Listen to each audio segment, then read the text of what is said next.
आज का हमारा लेक्चर पुराने लेक्चर की कंटिन्यूटी पर है जो कि था elastic collisions in two dimensions.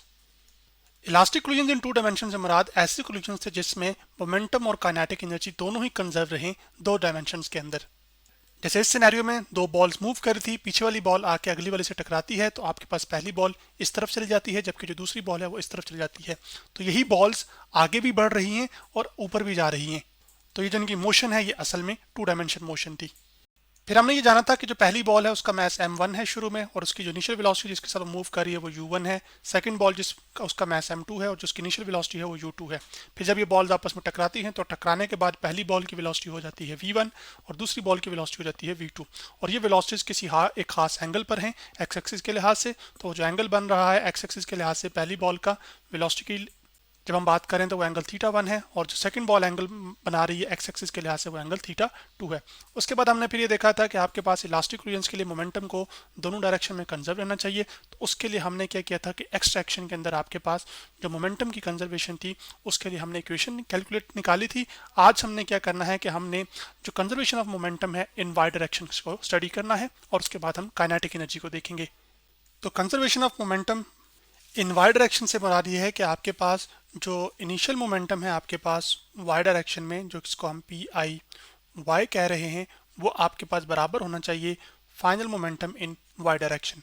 जबकि जो मोमेंटम है ये हम किसे कहते हैं, आपके पास जो मैस इन मोशन होता है इसको हम मोमेंटम कहते हैं या फिर क्वांटिटी ऑफ मोशन को भी क्या कहा जाता है, मोमेंटम कहा जाता है। अब हम आगे बढ़ते हैं और हमने जो लास्ट टाइम जो दो ट्रायंगल्स ड्रॉ की थी वेलोसिटी वेक्टर को जब उसके कंपोनेंट्स में रिजॉल्व किया था, जब हम मोमेंटम की कंजर्वेशन एक्स सेक्शन में स्टडी कर रहे थे, तो आज हम इन्हीं दो ट्रायंगल्स का इस्तेमाल करेंगे और उससे फिर हम क्या करेंगे कि आपके पास जो मोमेंटम कंजर्वेशन की इक्वेशन है उसको लिखेंगे। तो सबसे पहले मैं ये डायग्राम आपके पास ले आता हूँ, ये वाली, और सेकंड डायग्राम ये वाली। तो ये हमारे पास पहले बॉल के लिए जो फाइनल वेलोसिटी थी v1 उसकी डायग्राम थी और ये सेकंड बॉल के लिए फाइनल वेलोसिटी की डायग्राम थी।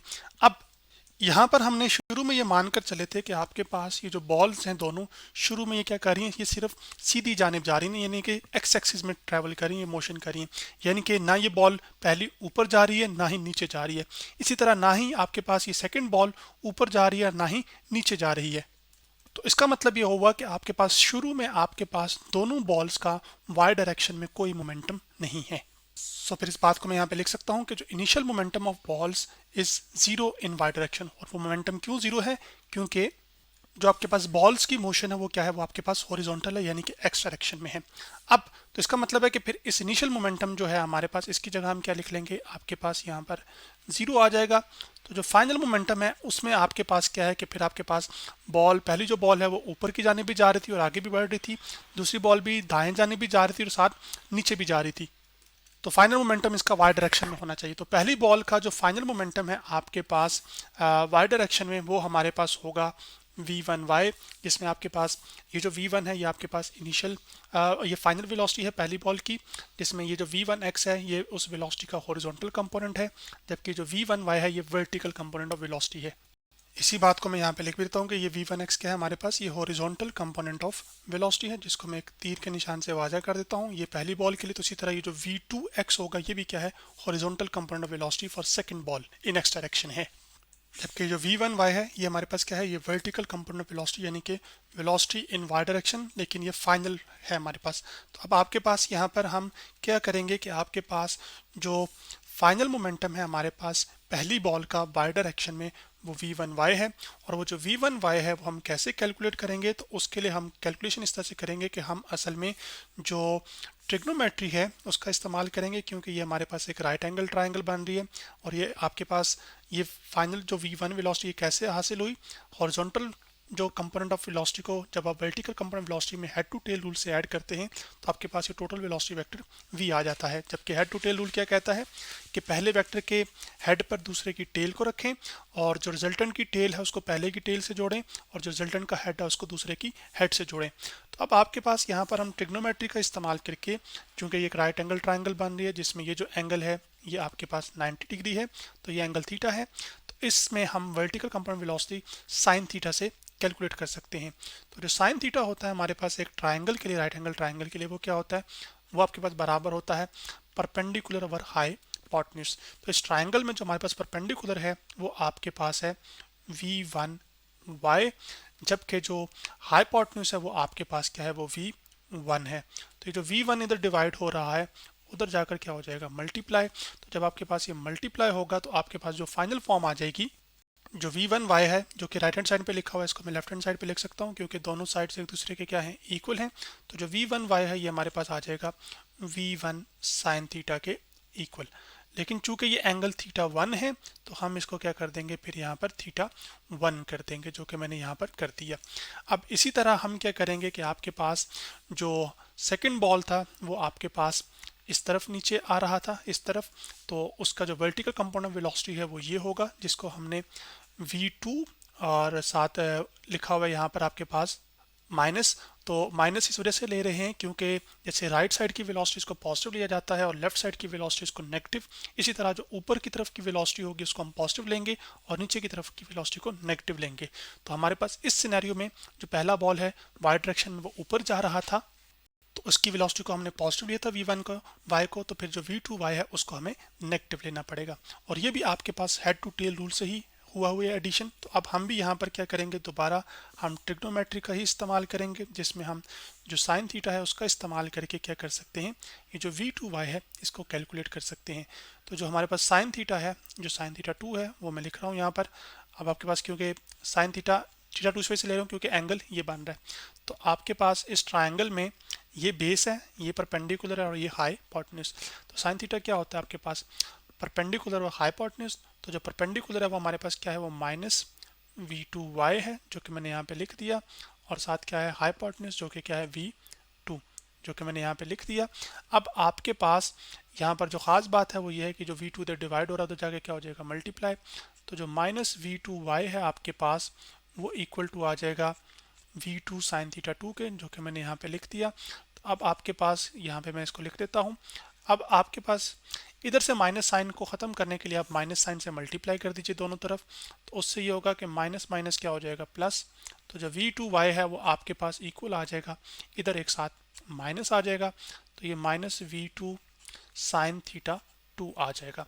तो ये हमारे पास vertical velocity of second ball in Y direction आई है।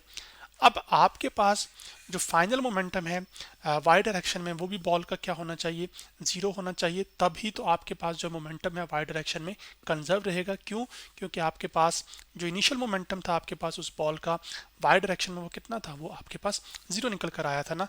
तो अब हम क्या करेंगे कि आपके पास जो वैल्यूज हमारे पास दोनों बॉल्स के लिए फाइनल मोमेंटम के लिए आई हैं वो हम लिख लेते हैं। अब आपको ये पता है कि जो मोमेंटम होता है एक ऑब्जेक्ट का वो हमारे पास होता है product of mass times velocity. तो अगर मैं यहाँ पे लिखूँ मोमेंटम जो कि p होता है, जिसको हम p से रिप्रेजेंट करते हैं, तो मास को उसकी वेलोसिटी से क्या कर दीजिए, प्रोडक्ट दे दीजिए। तो फिर हम पहली बॉल का अब जो मोमेंटम लिखेंगे फाइनल मोमेंटम वाई डायरेक्शन में, वो क्या आ जाएगा, उसका मास जो कि m है हमारे पास m1 जिसको हमने कहा था, जबकि उसकी जो वेलोसिटी है वाई डायरेक्शन में जो कि v1y थी, और वो आपके पास कितनी है, v1 साइन थीटा 1। तो मैं लिख लूँगा आपके पास यहाँ पर m1 और साथ आ जाएगा आपके पास v1 और साथ आ जाएगा साइन थीटा 1, जो कि मैंने यहाँ पर लिख दिया। फिर उसके बाद हम यहाँ पर प्लस लिखेंगे। अब आपके पास क्योंकि सम करना होता है ना तमाम मोमेंटम्स का, तो आपके पास सम प्लस आ गया।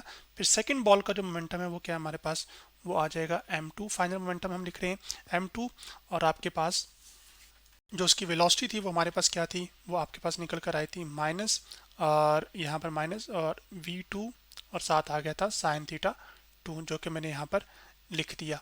अब आपके पास ये प्लस और माइनस क्या होता है, माइनस, तो आपके पास जीरो आ गया, जीरो इक्वल टू आ जाएगा आपके पास m1 sine m1 v1 sine theta 1 plus minus क्या होता है, वो आपके पास होता है माइनस, तो आ जाएगा minus m2 v2 sine theta 2।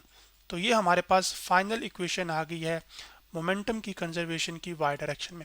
अब आपको ऐसा लग रहा होगा कि यहाँ पर इनकी मैसेज की या वेलोसिटीज की जब हम वैल्यूज पुट करेंगे तो हो सकता है कि कोई नंबर नॉन जीरो आ जाए, ऐसा पॉसिबल है, लेकिन अगर ऐसा हुआ तो फिर मोमेंटम वाई डायरेक्शन में कंजर्व नहीं होगा। तो इसका मतलब ये हुआ कि आपके पास कोई भी एंगल पे पहला बॉल क्या हो, किसी भी एंगल पे दूसरा बॉल क्या हो, फॉर एग्जाम्पल 30, 20, 50, 60 जिस पे भी गया है पहला बॉल और इसी तरह दूसरा भी, तो आपके पास जो ओवरऑल प्रोडक्ट जो m1 v1 sin थीटा 1 का है ना, जो जितना ये आएगा ना असल में उतना ही ये आना चाहिए, तभी तो आपके पास जितना ये पॉजिटिव में लिखा हुआ है उतना ही ये नेगेटिव में होगा, तो ये कैंसिल आउट हो जाएगा, तो जीरो आ जाएगा।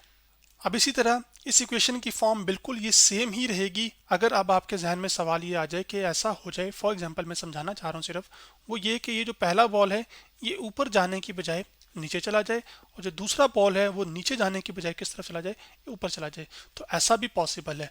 उस सिनेरियो में क्या होगा, तो एक्स डायरेक्शन की जो इक्वेशन थी ना हमारे पास, वो उस पर कोई फर्क नहीं पड़ेगा, वो यही रहेगी m1u1 प्लस m2u2, और उसके जो हमारे पास मोमेंटम के कंपोनेंट्स आए थे वो बिल्कुल सेम रहेंगे, लेकिन जो फर्क आएगा वो आपके पास ये जो मोमेंटम की कंजर्वेशन है वाई डायरेक्शन में उसमें फर्क आएगा। वो इस वजह से क्योंकि जब सेकंड बॉल जो था ना अब ऊपर जाने लग गया, तो उसका जो मोमेंटम है वाई डायरेक्शन में फिर क्या हो जाएगा, पॉजिटिव, तो यहाँ पर वो साइन क्या आ जाएगा, पॉजिटिव।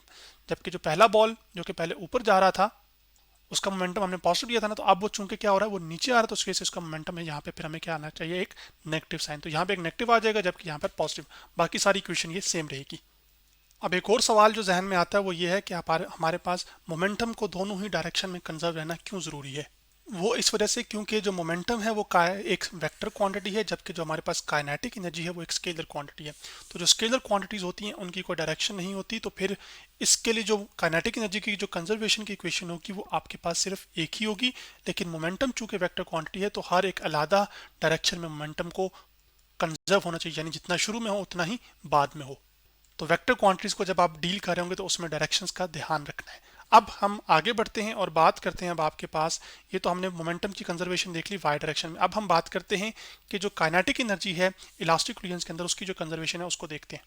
तो इसको मैं लिख लेता हूँ कि आपके पास kinetic energy conservation in elastic collision for two dimension, जबकि काइनेटिक एनर्जी क्या होती है, ये हमारे पास एनर्जी होती है एक बॉडी की ड्यू टू इट्स मोशन, यानी कि मोशन की वजह से जो एनर्जी होती है वो हमारे पास काइनेटिक एनर्जी होती है।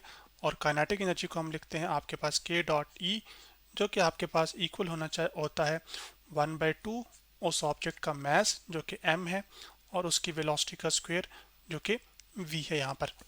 और काइनेटिक एनर्जी कंजर्व होने का क्या मतलब है, जो इनिशियल काइनेटिक एनर्जी है वो बराबर होनी चाहिए आपके पास किसके, फाइनल काइनेटिक एनर्जी के। तो इसमें क्योंकि काइनेटिक एनर्जी एक स्केलर क्वांटिटी है तो हमें इसकी जो डायरेक्शन है उसका केयर नहीं करनी पड़ेगी। तो हम क्या करेंगे कि हमारे पास जो सिस्टम है दो बॉल्स का, जैसे कि यहाँ पर आप देख सकते हैं, तो हम उन दोनों बॉल्स के लिए सबसे पहले इनिशियल काइनेटिक एनर्जी लिखेंगे क्योंकि यही हमारा सिस्टम है जिसको हम स्टडी कर रहे हैं। तो दो बॉल्स की जो इनिशियल काइनेटिक एनर्जी होगी वो बराबर होगी जो टकराने के बाद उनकी जो फाइनल काइनेटिक एनर्जी है उसके। तो अब आपके पास इलास्टिक कोलिजन्स के लिए ऐसा ज़रूरी है। तो अब आपके पास हम क्या लिखते हैं कि जो इनिशियल काइनेटिक एनर्जी हमारे पास उन बॉल्स की आ जाएगी, वो पहले बॉल की जो काइनेटिक एनर्जी होगी वो क्या होगी 1/2, और आपके पास क्या आ जाएगा पहले बॉल का मास जो कि हमारे सिनेरियो में कितना था m1, और उसकी जो वेलोसिटी थी शुरू में वो कितनी थी, वो u1 थी, तो ये कितना आ जाएगा u1 का स्क्वायर। फिर प्लस आ जाएगा आपके पास जो सेकंड बॉल था उसका हाफ, यहाँ पर ये आ गया 1/2 जो कि काइनेटिक एनर्जी वाला फार्मूला वही यूज़ कर रहा हूँ। जो मास m है सेकंड बॉल के लिए वो m2 से रिप्लेस हो जाएगा, और जो वेलोसिटी है इनिशियल जो कि v की बजाय यहाँ पर किससे लिखी जाएगी u2 से, क्योंकि हमने यही रिप्रेजेंटेशन यूज़ की है। तो ये हमारे पास जो है ना सारी की सारी इनिशियल काइनेटिक एनर्जी आ गई हमारे पूरे सिस्टम के लिए, और ये बराबर होगी हमारे पास फाइनल काइनेटिक एनर्जी के जो कि कितनी होगी 1/2। तो पहले बॉल का मास तो कोलिजन्स के दरमियान चेंज नहीं हुआ ऑब्जेक्ट्स का, तो वो m1 ही आ जाएगा, लेकिन जो पहले बॉल की वेलोसिटी थी वो u1 से तब्दील होकर क्या होगी थी, वो v1 हुई थी। तो आपके पास क्या आ जाएगा 1/2 और साथ क्या आ जाएगा m1, और फिर यहाँ पे क्या आ जाएगा v1 का स्क्वायर, फिर प्लस आपके पास साइन आ जाएगा। इसी तरह जो सेकंड बॉल है उसकी काइनेटिक एनर्जी आ जाएगी जो कि 1/2 और साथ आ जाएगा m2 और v2 का स्क्वायर जो कि मैंने यहाँ पर लिख दिया।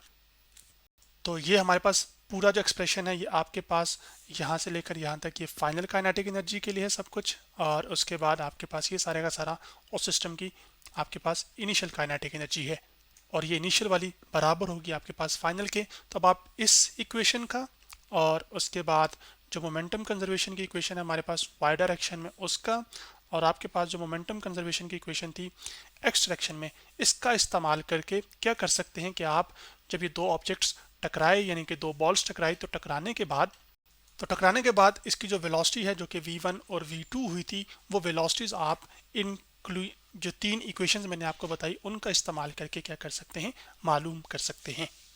और वो कैलकुलेशन फिर हम आने वाले लेक्चर्स के अंदर करेंगे। तो आज हमने इलास्टिक फ्लुएंस इन 2 डायमेंशंस के बारे में पढ़ा।